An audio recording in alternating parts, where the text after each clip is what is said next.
So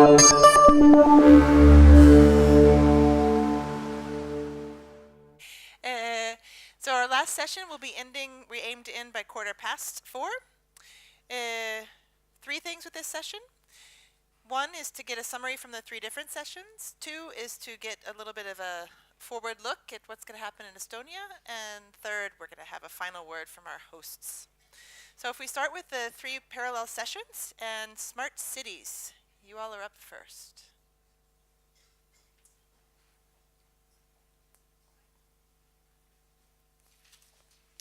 Thank you very much. In Smart Cities, we discussed 5 subjects. How to build capabilities to cooperate and procedures to cooperate more efficiently. And secondly, challenges in smart city development. From past to future, how to handle consequences of changes into smart cities.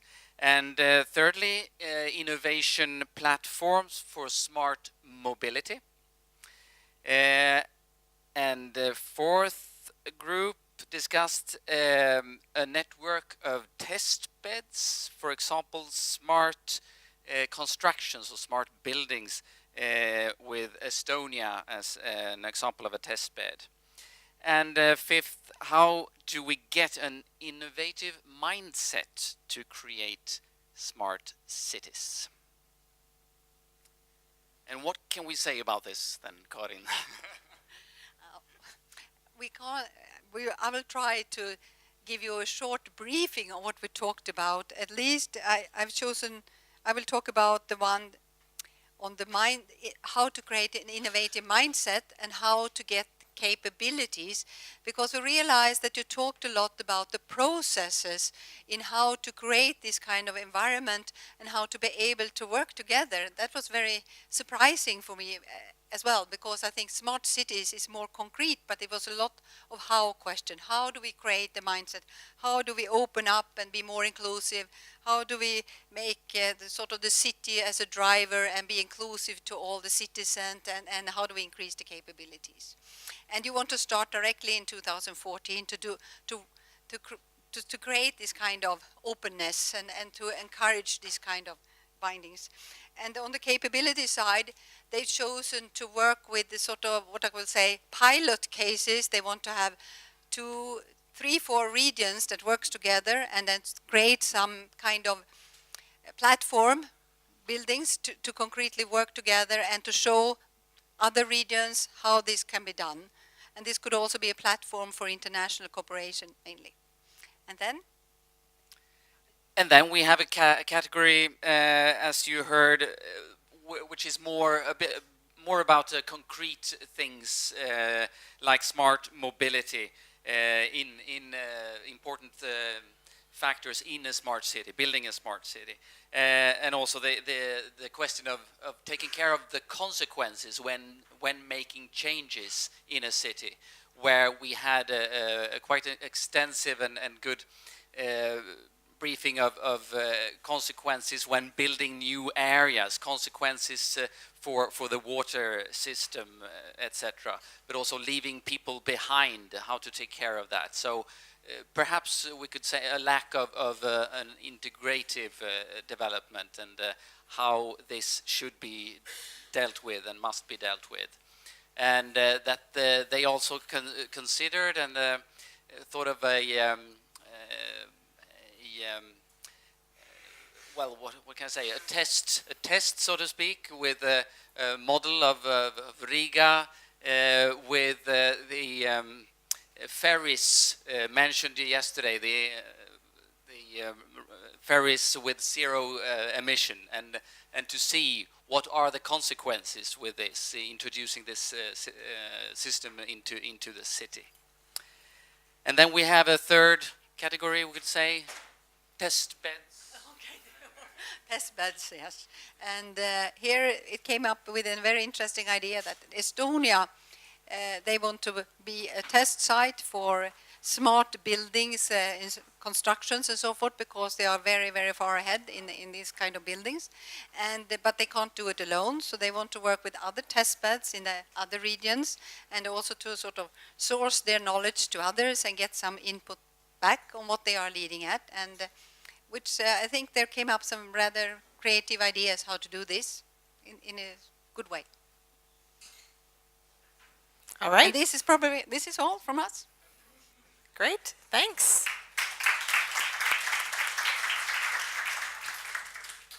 And next up is the e-health.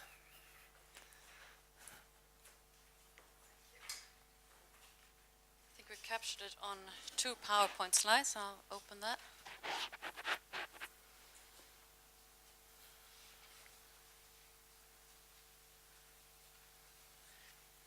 We were 17 people in the afternoon session, and we had 3 working groups. And the first group had defined the what was how to release the potential of the e-health market. And why? Well, you need, the prerequisite is to create a better understanding. You need to learn from practices. You need to have increased your knowledge in order to be able to release the potential. How? Mapping of key individuals, key markets, both politicians and enterprises, the whole spectrum. Also, they had a specific focus on citizens. We managed to have someone who will initiate and bring it further, and that's Caroline Ruth. Can you stand up? And she is from the Estonian Development Group, and she has promised that in the meeting in Tallinn in spring that we'll have some further developments. Next up was a working group that had identified needs and incentives. And again, just like in the smart cities, it was Estonian, wanted to create a test bed or use the Baltic Sea region as a test region for the rest of Europe. And to try and create new service models and to look at cross-border potential and use the Baltic as a test. And we have someone who would take the lead on that as well, and that's Lisa Parvi. Where are you?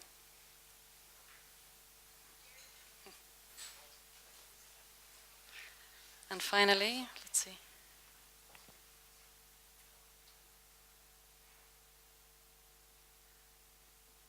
The third working group identified building ecosystems as to what and why. As well, building synergies for businesses across borders.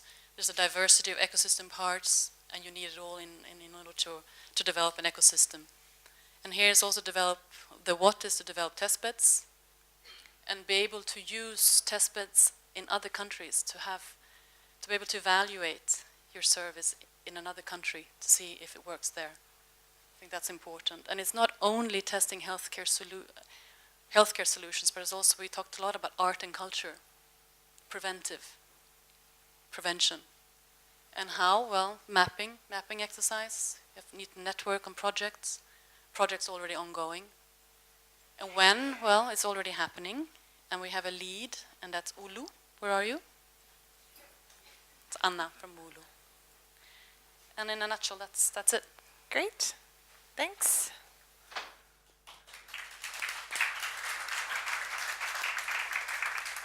And then the last group was the open group, the open session.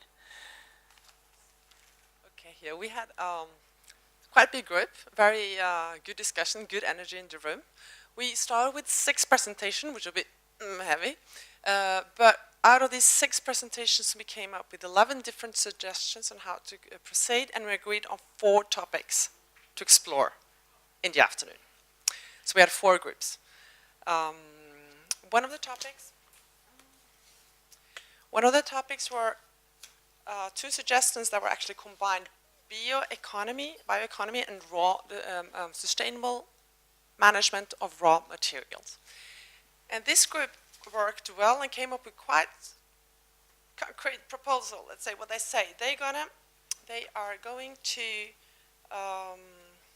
at a macro level one. They want to work on eco-efficiency and energy reduction and reducing waste at macro level, have more value added and competitiveness. And at micro level, they want to develop new products and eco-efficient from biomaterials. And they are working on, or will work on, a template that they will use all the countries and regions involved to send to their companies, and because they only allow in this project projects where they also already have company involved, and they're going to use the same template to make a survey among the companies as a pilot, and then we'll see in Estonia in the spring how far they have reached with this. And Arthur is in lead of the project. Where are you, Arthur? Good. And then we had the second group, or another group, was because we had a whole session on smart cities. But in our open group, open session, we had a lot of rural areas. So we wanted to we want to be anti-urbanistic. So we had a group working on smart rural areas. And this was something that would also have to be dealt with on a policy level. So it was hard to get, really concrete on what we're going to do next step when we got back. But Harry, where are you? There you are. I think we're going to, follow up on that discussion immediately after this is working, after this session actually, and then we'll see how far we get when we get to Estonia in the spring. And then we have 2 more groups.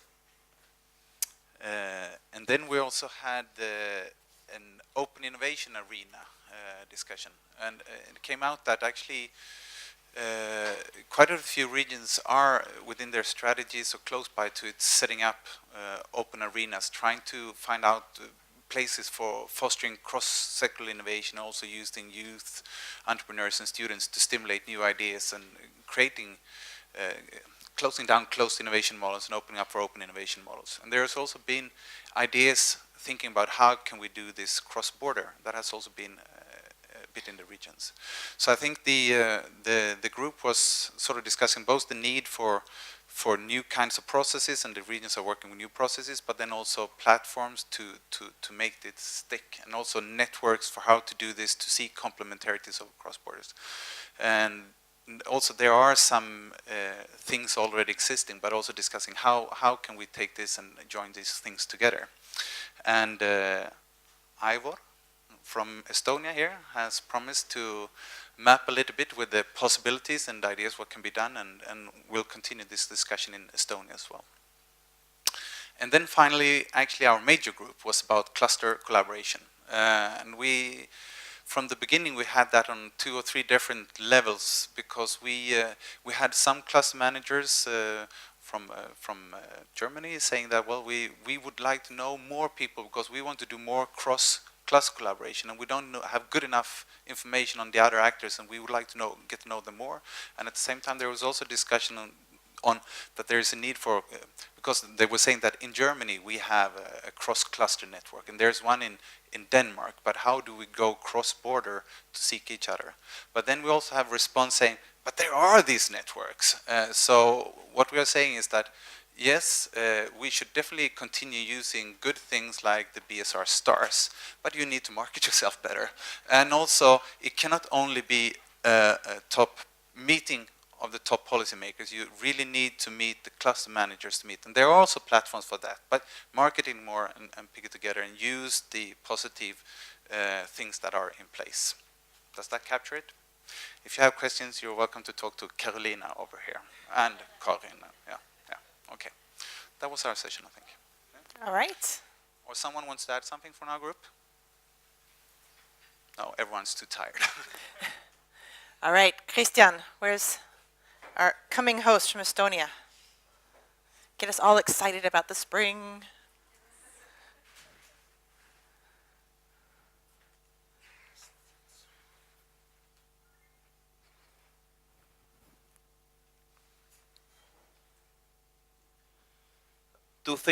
Two things. Firstly, spring is quite near already, and the second thing is I'm terribly sorry for the Estonian invasion today.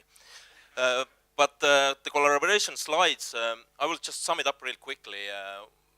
What we maybe what the collaboration should be about. And actually, honestly, I wrote those who and why questions before Inger showed them today. So great minds think alike. But first question, maybe I firstly will tell you a story. I think Skype has been hugely important to Estonia, and not for tax receipt reasons or monetary reasons, but mainly I think culturally. It has this kind of global melting pot has created quite a lot of very well networked or people with very good network and global expertise. So that has been huge. But why I'm telling this story, I remembered one American who was working in Tallinn. He's from California. At some point told me that Estonians are so honest and frank. That's nice to hear, but later on I understood that he was just saying Estonians are rude. So that can be the case sometimes, but the Skype founders, yes, are very frank persons as well, so they work effectively. So I'm trying to be really frank what is Estonia in terms of collaboration. And first, the good thing, we have not much legacy in Estonia. We built our country pretty much from scratch in the beginning of 90s.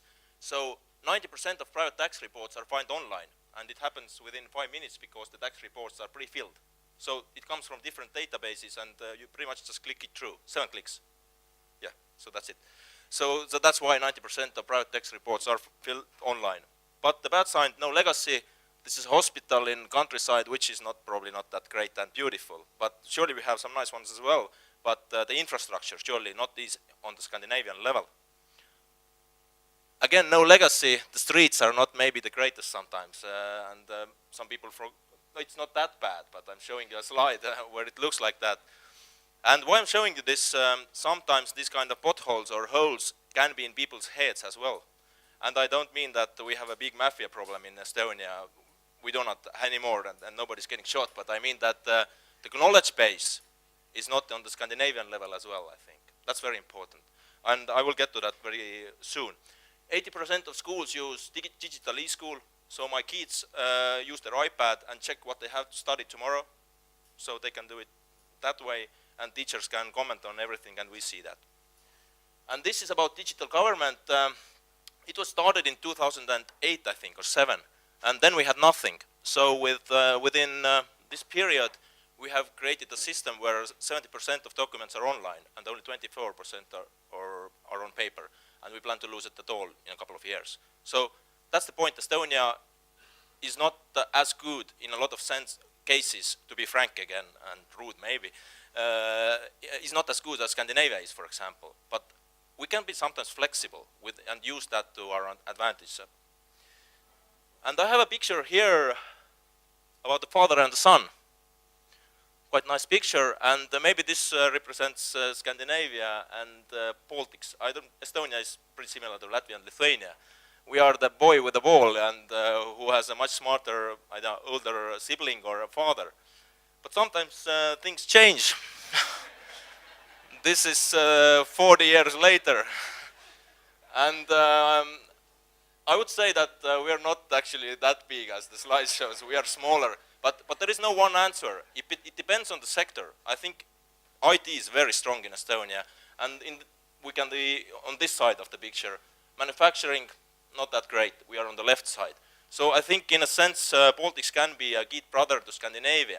And I think it's important to understand we are different, but those differences can be good because we can be the matching puzzle pieces.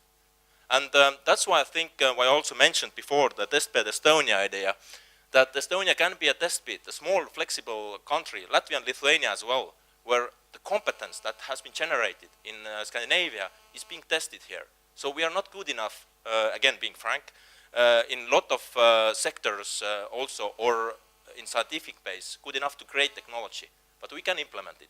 So again, this is a very good asking why collaborate, because we are different and we can add value to each other.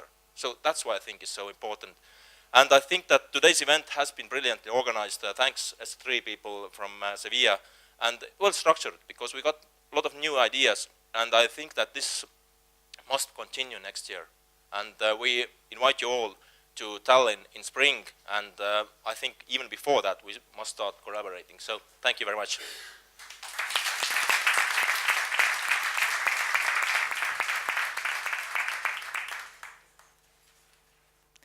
All right, and our last intervention of the day, we might even get out before our target time of 4:15 from our host region, Lennart Svensson. Thank you very much. Well, yesterday it was a day where we ended up with the BSR Stars, Lady Stardust, Karin. There was nice stories, what we have done together during that time. At the end, we took some glass of wine. It was sort of a sad day. We are leaving friends and so on. But then, today, it continued. And that is that really felt that there is a lot of energy in the room. We can't really stop people from talking. It was not just a strategy to book a smaller room that created the energy. It was very much the energy there is. And that is a result of what we have been doing in BSR Stars. So I wish that we could do some research on this, really to find that the result from a network like BSR Stars comes now. And we don't actually remember that BSR Stars was a thing that where we come together, and this is what a result of this. And again, smart specialization, there has been a lot of talking and thinking around this with help from Inga Jens. It's really nice. And again, our interpretation of smart specialization means innovation. It's about people, it's about tools, bridges, bringing people together, and speed, doing it faster than others. Joint action, and there is a lot of examples for joint action today. So Skåne, as a host for this event, this is really a part of our strategy. We would like to be looked as international, open-minded, inclusive, and so on. And the only way to do it is to act. So we hope that you have found Malmö nice, people nice, and that you get a nice picture as of Estonia next time, that Malmö is a nice place to be, or Skåne. I have an invitation, although, that from today, 5 years in the future, the 7th of November, 2018, it's the Wednesday. Book in your calendar. You are invited to Skåne again, to Malmö, and then we will do a follow-up with why, who, what, and when, and see what have we done during that time from now to that. 7th of November, book it in your calendars. And finally, thanks to Inga, thanks to Jens, and where is Emily? I suggest we give them an applause.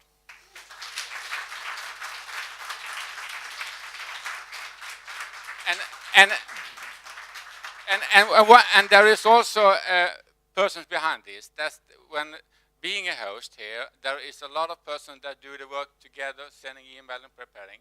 One is Ulf, and also Maria, that works for me. Maria has done everything. I'm just a person that talks at the end. So I would like to really give an applause to Ulf and to Maria for this.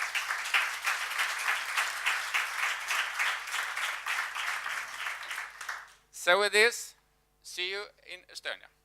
Thank you.